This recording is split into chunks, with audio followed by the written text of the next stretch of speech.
Good morning civil engineers, कैसे हैं आप सभी। यदि आप सिविल इंजीनियर हैं तो आपको stacking and storage of construction material at site के बारे में पता होना चाहिए। तो इस वीडियो में आपको इस बारे में डिटेल से बताने वाला हूं और मैं आज बात कर रहा हूं आईएस कोड 4082 1996 रीअफॉर्म 2013। ऐसा हम नहीं कहते, ऐसा आईएस कोड कहते हैं। चलिए शुरू करते हैं।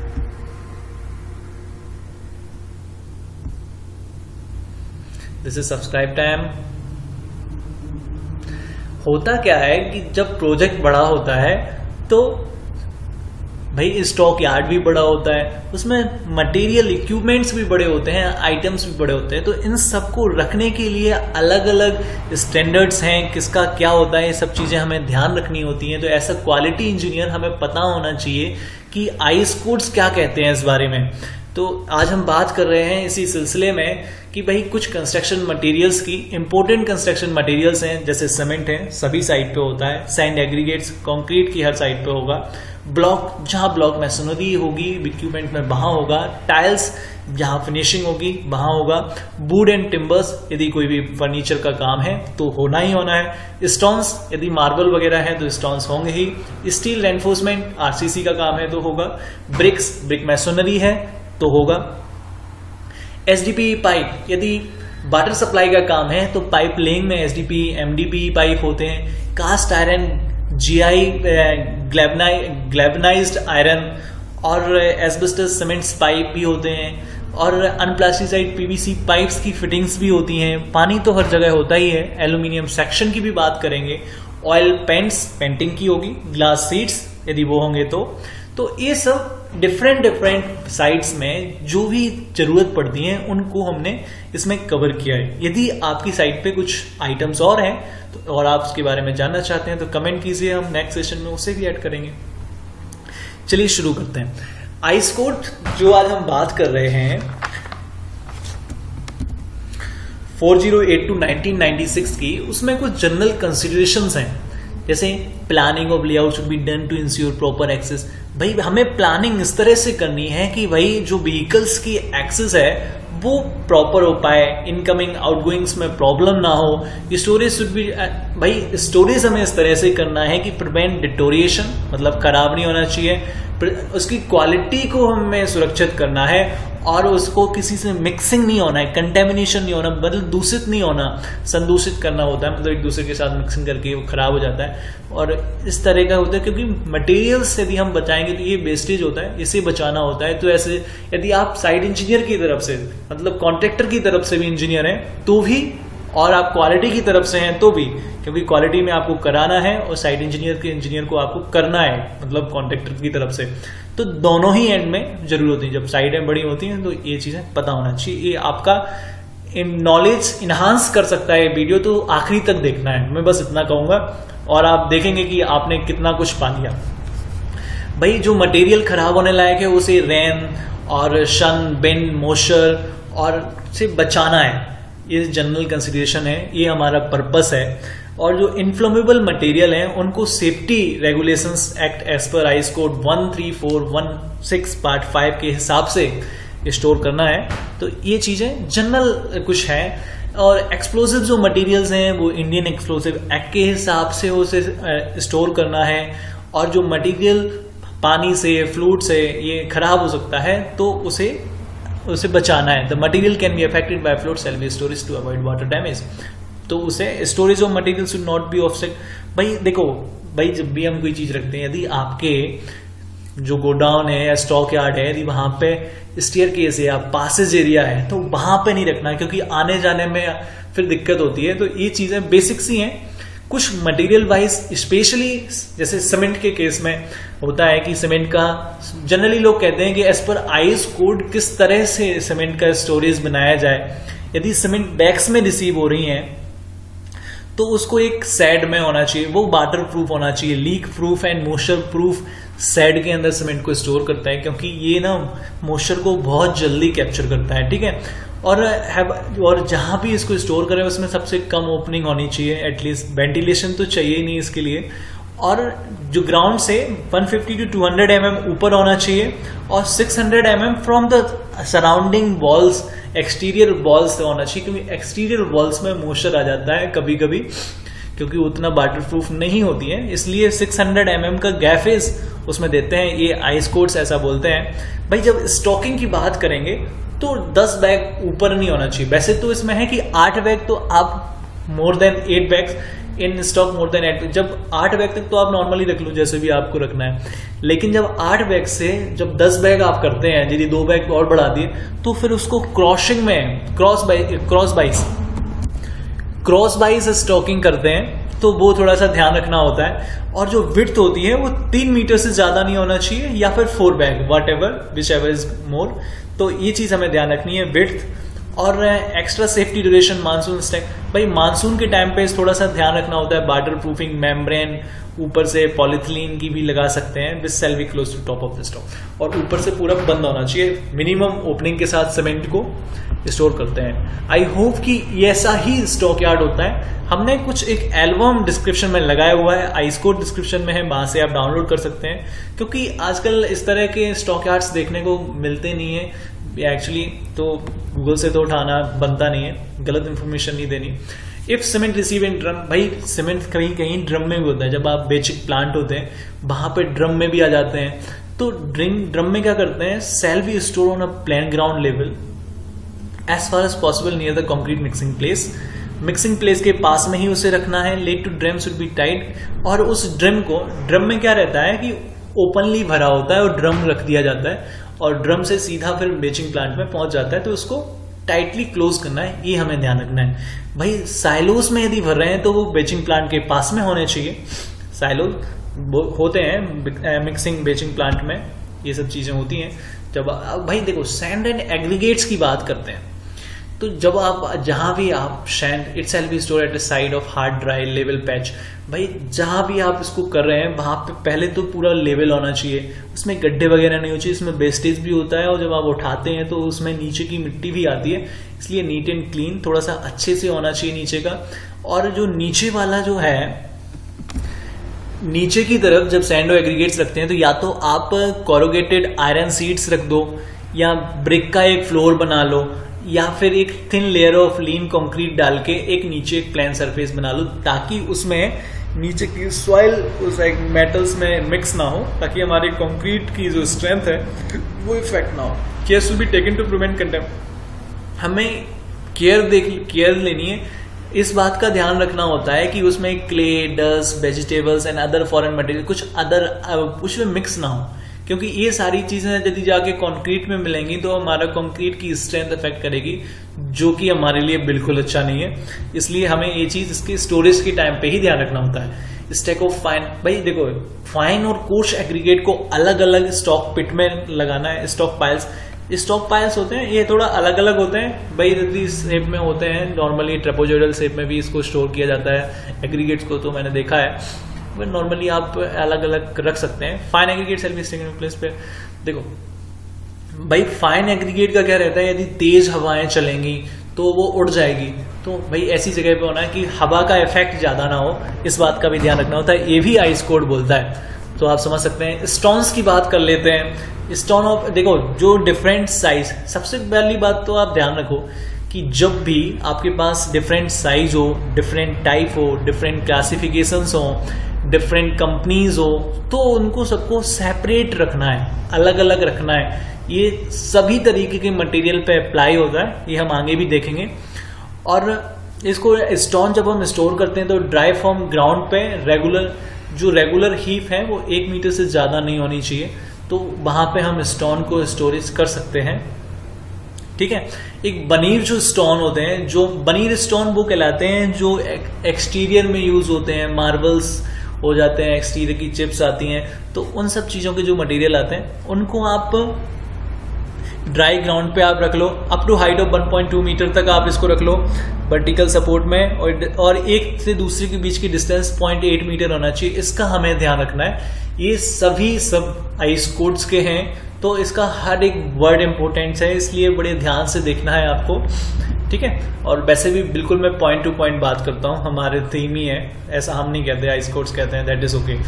ब्रिक्स की बात करते हैं भाई। ब्रिक के बारे में मैंने रिसेंटली बहुत अच्छा सेशन बनाया था, आप जाके देखो, इसकी डिस्क्रिप्शन में लिंक में दे दूंगा। तो ब्रिक को लगभग बहुत सारी चीजें मैंने कवर की थी उसमें आधे घंटे के सेशन में। और नॉर्मली स्टॉकिंग के बारे में बात कर लें तो ये ना ब्रिक को हमें close to side of work, जहां पे काम चल रहा है ना उसके पास ही रखो, ठीक है, ताकि आने जाने में ज़्यादा उसका भाई टाइम और लेबर एक्सपेंसेस कम हो। डिफरेंट टाइप ऑफ जो भाई, यदि मैंने फिर बोला कि यदि डिफरेंट टाइप है, क्लास है, डायमेंशंस है, तो उनको अलग अलग रखना है, ठीक है। डिफरेंट स्ट्रेंथ एंड साइज को भी अलग अलग रखना है और इसको ड्राई फॉर्म ग्राउंड पे रखना है। भाई स्टैकिंग करेंगे तो स्टैकिंग कैसे करेंगे, तो रेगुलरली टियर में व्हेन दे आर, भाई आप इस तरह से इसको रेगुलर टियर में रखो कि अनलोडिंग के टाइम में मिनिमम ब्रेकेज हो, ठीक है। और एक जब आप बनाते हैं स्टैक उसका, तो 50 number of break in long direction, 10 number of break in height direction and 4 number of break in width. ये चीज ध्यान रखनी है। आइस कोर्स इतने का ही एक स्टॉक बनाने का बोलता है, इसमें लगभग 2000 की ईंट आएंगी, तो एक बार में 2000 ही रखेंगे। और एक स्टैक से दूसरे स्टैक के बीच में मिनिमम 0.8 मीटर की डिस्टेंस होनी चाहिए, तो ये चीज भी ध्यान रखना है। और एक टाइप का ट्रक यदि है तो उसको एक साथ या पास पास में ही रखना है, ये चीज भी आइस कोर्स कहता है। तो ये हमें ध्यान रखना है, ताकि सैंपलिंग वगैरह में भी इस चीज का ध्यान रखना होता है। भाई जाके देखना, बहुत अच्छा है। ब्लॉक का क्या कहते हैं, ब्लॉक भी साइड पे, ब्लॉक सेल भी देखो, यदि आप ब्लॉक ले रहे हैं तो ब्लॉक को डंप नहीं किया जाता है, ब्लॉक को भी ब्रिक के जैसे ही रखा जाता है, क्योंकि वो बहुत ही लाइट वेटेड होते हैं, सीमेंट के ब्लॉक होते हैं, तो वो टूट जाते हैं, तो वो फिर बहुत दिक्कत होती है उसकी। और हाइट की स्टॉक की बात करें तो 1.2 मीटर से ज़्यादा नहीं होनी चाहिए। लेंथ की बात करें तो मोर देन 3 मीटर से ज़्यादा नहीं होना चाहिए। और width as far as possible, आपको जितना हो तो विड्थ ऑफ द 2 और 3 ब्लॉक्स आप ले सकते हैं। तो ये चीज़ हो गई। और देखो होता क्या है, ब्लॉक को नॉर्मली 28 डेज तक क्यूर्ड ब्लॉक ही लेके आना होता है, लेकिन यदि कभी जल्दी रिसीव हो गए तो फिर आपको उसको सेपरेटली अलग से रखना है और उसकी 10 से 14 दिन की पानी की क्यूरिंग करनी है। वाटर की क्यूरिंग होगी, फिर एयर क्यूरिंग करना है अनदर नेक्स्ट 15 डेज के लिए। तो ये चीज ध्यान रखना है कि 14 दिन तक पानी की क्यूरिंग होती है, फिर उसको खुला छोड़ देते हैं और वो एयर क्यूरिंग होती है। वो इस तरह से 28 डेज से कम क्यूर्ड के ब्लॉक नहीं लगाने हैं, क्योंकि बाद में होता नहीं है कुछ भी। तो जो भी इसकी स्ट्रेंथ वाला मामला है ना, वो पहले ही देखना होता है। तो ये भाई स्टॉकिंग में क्वालिटी इंजीनियर को ये वहां पे इंश्योर करना होता है ये चीज, ठीक है। टाइल्स की बात कर लेते हैं। टाइल्स का क्या रहता है, देखो टाइल्स भी है, रेगुलर प्लेटफॉर्म पे रखना है, प्रॉपर लेयर में टेयर करना है, इसको डंप नहीं करना है, not be dumped in heap. भाई ढेर नहीं लगाने हैं, इसको तरीका होता है रखने का। हाइट ऑफ द स्टैक्स, और इसकी हाइट जो है ना 1 मीटर से ज्यादा नहीं हो सकती, इसके जो हीप बनाते हैं उसका, ठीक है। और देखो वही फिर मैं बोला, डिफरेंट क्वालिटी, साइज, थिकनेस, इन सबके लिए अलग अलग सेपरेट स्टॉक होगा सभी मटेरियल में। ये ध्यान रखो, ये चीज तो आज हमने सीख ली, ठीक है। वुड और टिम्बर की बात कर लेते हैं। तो ये वुड और टिम्बर क्या होता है, वुड होता है, वुड को जब हम इंजीनियरिंग उसका ट्रीटमेंट कर देते ना तो वो टिम्बर बन जाती है, राइट। और इसको ना ग्राउंड पे नहीं रखते, एक कुछ स्लीपर बीम या सरफेस के साथ में 150 मीटर अबव पे रखते हैं। और एल्बम में सारी फोटोज हैं, आप डिस्क्रिप्शन में एल्बम डाउनलोड कर सकते हैं, बहुत ही गजब का एक PDF फाइल है, उसमें सभी मटेरियल्स का एल्बम मैंने बनाया हुआ है। देखो बूडो टिम्बर की हाइट ना 1.5 to 2 मीटर तक मिनिमम कर दिया। डिस्टेंस एक स्टैक से लगभग 450 मीटर का डिस्टेंस होना ही चाहिए। और the stack shall be protect. देखो भाई हॉट ड्राई विंड और डायरेक्ट सन और रेन से इसे प्रोटेक्ट करना है, तो इस तरह से आपका इसका स्टोरेज करना है। स्टील और आयरन रॉड की बात कर लेते हैं। तो ये तो स्टील शुड बी, देखो स्टील को ऐसे रखना है कि वो खराब नहीं हो, मतलब उसमें कोरोजन ना लगे, मतलब जंग ना लगे, पानी के इफेक्ट में ज्यादा ना आए। और होता क्या है कि ये इसकी जरूरत है कि भाई जब हम स्टील को जब स्टोर करते हैं तो पहले तो स्ट्रेट में स्टोर करते हैं, ये ठीक है। और coat reinforcement with cement boss, before stacking to prevent scaling and rusting. भाई जंग लग जाती है तो भाई उसमें सीमेंट बॉस का एक कोट कर दिया जाता है, गोल बना करके डाल दिया जाता है कि भाई सीमेंट में रस्टिंग ना हो। तो ये चीज भी हमें स्टॉक में ही ध्यान रखना है। जनरली करते नहीं लोग, लेकिन करना चाहिए। इससे काफी उसकी लाइफ कम हो जाती है बिल्डिंग की, जहां भी आप इसको यूज करेंगे। ठीक है, फिर भी वही बात, डिफरेंट क्लासिफिकेशन, साइज, लेंथ को अलग से स्टोर करना है, और साइज और लेंथ को भी इशू करने टाइम पे मिनिमम वेस्टेज किया जा सके, इसके लिए भी ये जरूरी है। और ग्राउंड से 150 mm अबव ऑफ प्लेटफॉर्म, इसके another suitable support to avoid the distortion of section. भाई जमीन में नहीं रखना है, ये चीज आपको ध्यान रखो। हर आइटम्स को किसी को भी जमीन में नहीं रखना है। स्टील सैंड एग्रीगेट्स में भी आयरन कोगुलेट, आयरन सीड्स को नीचे लगाया जाता है। ठीक है, पॉलीथिलीन पाइप की बात कर लेते हैं। तो नेचुरल पॉलीथिलीन पाइप जो होता है उसे थोड़ा सा कवर करके रखा जाता है डायरेक्ट सनलाइट से, उसमें डायरेक्ट सनलाइट में नहीं रखा जाता उसको। लेकिन जो ब्लैक कलर के पॉलीथीन होते हैं, जो एचडीपी पाइप होते हैं, उनको हम या तो कवर करके रखें या ओपनली रखें, हमें फर्क नहीं पड़ता।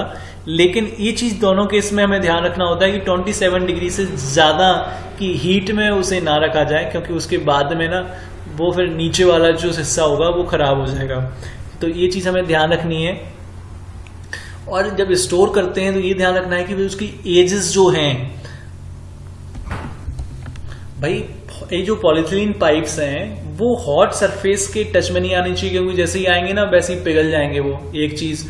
और जब इसको हम स्टोर करते हैं ग्राउंड पे तो थोड़ा सा क्रॉस बाइज करते हैं, एक लॉन्गिट्यूडनली बाइज रख दिया, एक लॉन्गिट्यूडनली रख दिया, एक ट्रांसवर्स रख दिया। तो नीचे की लेयर यदि लॉन्गिट्यूडनली रखी है तो ऊपर ट्रांसवर्स में रखो और उसको कुछ सपोर्ट लगाओ ताकि कोई इधर उधर फैले ना।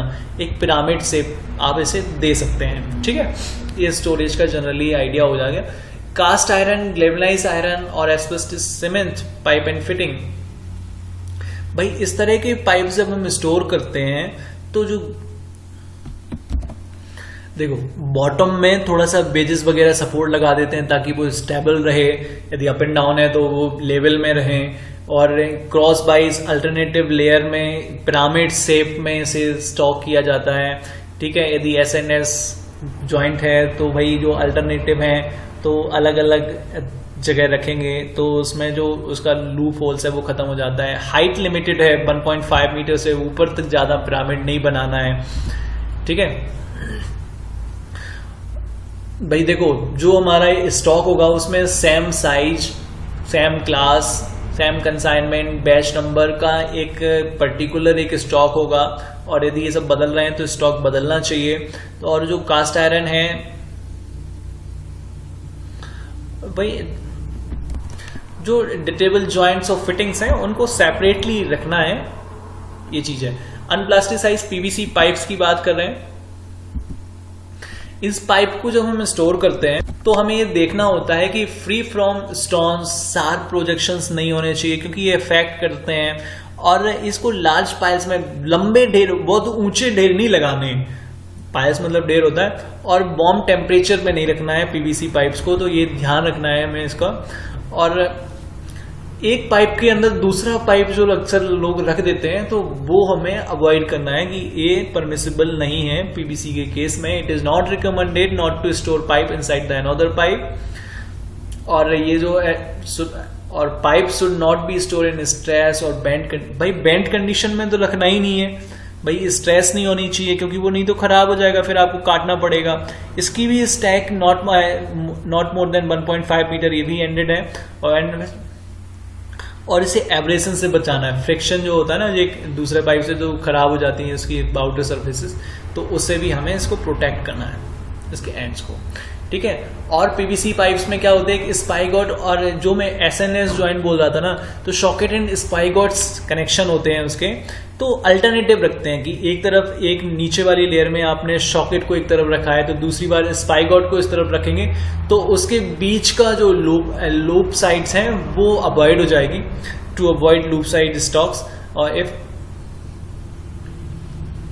और यदि किसी कारणवश यदि अनसेटिस्फैक्ट्री स्टोरेज और हैंडलिंग की वजह से उसमें किंक्ट आ गई पाइप में, मतलब इठ गए वो, तो फिर वहाँ से डैमेज पोर्शन को हटा देना है कि वो खराब हो गया, उसको हम जॉइंट्स में नहीं लेके आएंगे, ठीक है। और Kings is already okay.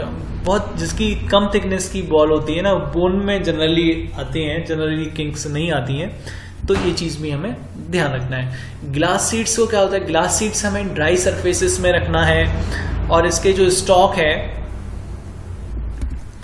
25 mm above from the vertical support, vertical support से थोड़ा सा ऊपर रखते हैं। The glass sheet shall be lifted, थोड़ा सा उठा के, and store at its long edge against the vertical wall and other support with, थोड़ा सा 25 mm एक तरफ से उठा दिया और उसके बाद रख दिया, ताकि नेक्स्ट टाइम जब उठाने में कठिनाई नहीं हो। एक बार में 25 पेन से ज्यादा नहीं रखना है। The stacks would not be more than 25 panes and shall be supported in the 2 point of the flat boot.